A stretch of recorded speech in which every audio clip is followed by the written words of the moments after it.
Assalamualaikum.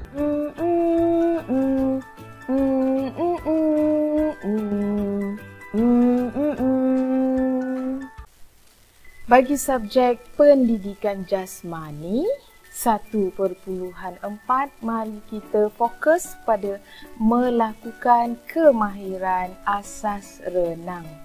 Okey, kita lihat pula fokus yang lebih kecil, iaitu membina keyakinan diri di air.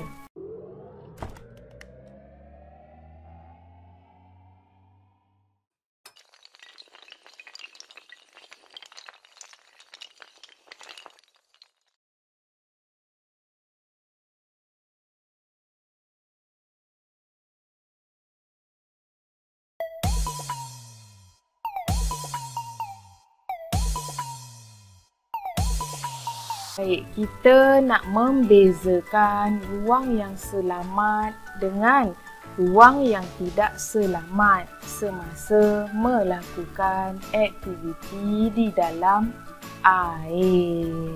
Kejadian lemas boleh berlaku di kawasan yang berair seperti air terjun, pantai, sungai, tasik, lombong. Kemudahan akuatik juga seperti kolam renang di hotel, kolam renang di kawasan rumah pangsa dan sebarang aktiviti rekreasi air. Okey, jadi kita terus berkongsi tips bagaimana untuk menjalankan aktiviti melibatkan air. Sama ada air kolam, air sungai, taman rekreasi dan seumpamanya. Mari kita pastikan dulu cuaca. Cuaca bersesuaian sebelum melakukan aktiviti di kawasan rekreasi. Dan kita seterusnya baca dan fahami setiap amaran dan panduan keselamatan yang tertera di papan tanda keselamatan. Patuhi langkah-langkah keselamatan seperti memakai jaket keselamatan atau pelampung ketika berada di air. Menjalankan aktiviti air di kawasan tumpuan dan memastikan terdapat penyelamat keselamatan berhampiran kawasan rekreasi. Dan kita kena ketahui kedalaman kolam di setiap sudut kerana kedalaman setiap sudut berbeza. Perhatikan persekitaran kolam sama ada mempunyai alat bantuan keselamatan seperti pelampung dan jaket. Jangan sesekali berenang bersendirian kecuali terdapat penyelamat di tepi kolam. Melakukan regangan sebelum masuk ke kolam bagi mengelakkan kekejangan otot. Pastikan pencahayaan di sekitar kolam adalah cukup. Gunakan tangga yang disediakan pada setiap kolam apabila masuk kolam. Jangan sesekali melompat terus ke dalam kolam. Berhati-hati dengan lantai yang licin disebabkan terkena air kolam dan kaki yang basah. Elakkan mandi sekiranya dasar dan bucu kolam pecah atau mempunyai retakan. Keadaan ini boleh menyebabkan kecederaan sekiranya terpijak. Pastikan ibu bapa mengambil perhatian dalam menjaga anak-anak semasa menjalankan aktiviti di dalam air. Ibu bapa dan guru atau penjaga wajar memantau pergerakan anak semasa menjalankan aktiviti air. Jangan lalai dan alpa. Pastikan lokasi dan cuaca semasa menjalankan aktiviti selamat dan bercuaca baik. Pastikan anak memakai atau menggunakan alat keselamatan yang dibekalkan atau kepunyaan sendiri. Jangan benarkan anak bermain atau menjalankan aktiviti di kawasan rekreasi atau tempat yang berisiko tinggi, sentiasa mengambil perhatian terhadap aktiviti anak-anak kita. Anda suka melakukan aktiviti air? Tahu ke cara nak selamatkan diri? Ya, memang seronok, tapi statistik menunjukkan 10 orang mati akibat lemas setiap hari.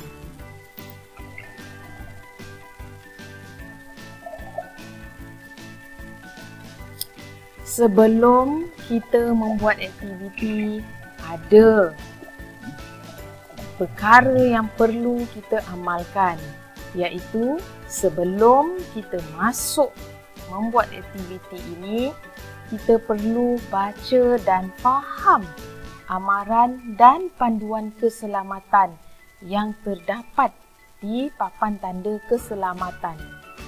Patuh langkah keselamatan, pakai pakaian bersesuaian, tahu kedalaman setiap ruang dan sudut dalam kolam adalah berbeza.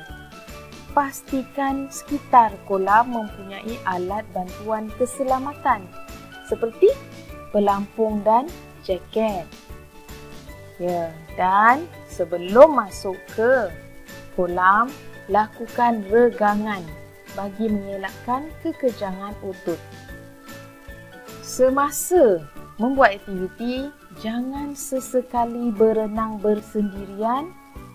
Gunakan tangga, jangan melompat. Selepas habis aktiviti di dalam kolam, jangan berlari keluar.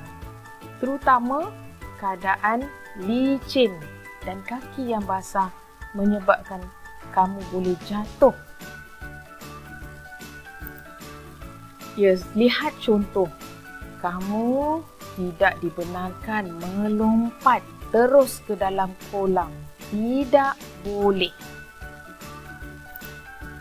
Berlari sangat-sangat berbahaya. Okey, setelah kamu bersedia, kamu perlu bina keyakinan diri di air. Lihat dan tenangkan diri kamu.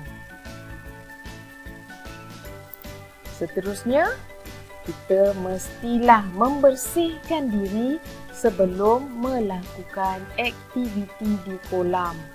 Badan mesti bersih, gosok. Ya, basahkan dahulu. Aktiviti menyanyi dilakukan untuk meningkatkan keyakinan diri dan menimbulkan rasa seronok sebelum melakukan aktiviti di dalam air. Lakukan aktiviti nyanyian dan keyakinan diri di kawasan selamat. Jadi, mula-mula kita duduk dulu, kamu perhatikan, dan kamu boleh ikut lagu yang cikgu cadangkan ini. Bersedia? Mari sentuh air dan basahkan tangan. Kita nyanyi. Air bersih, air bersih. Kemudian kita basahkan muka sambil kita nyanyi. Muka basah, muka basah. Seterusnya, kita goyangkan kaki. Goyang kaki, goyang kaki. Akhir sekali, macam inilah keadaan dalam air. Kita nyanyi. Gembira, oh gembira. Okey. Dan kemudian kamu boleh duduk, tutup mulut dan bunyikan ikut cikgu.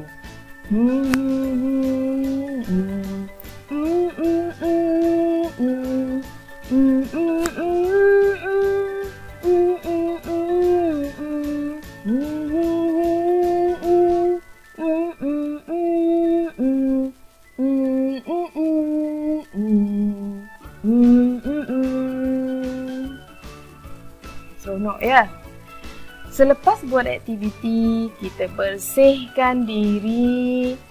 Ya, pastikan rambut di shampoo, badan di sabun.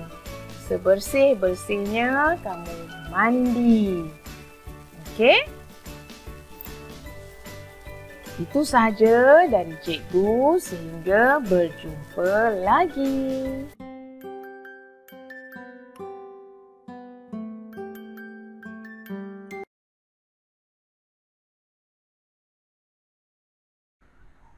Sekian dulu untuk kali ini. Terima kasih. Jangan lupa tekan butang merah subscribe. Terima kasih banyak. Assalamualaikum. Hit the like, subscribe, and hit the notification bell for more videos. Thanks for watching.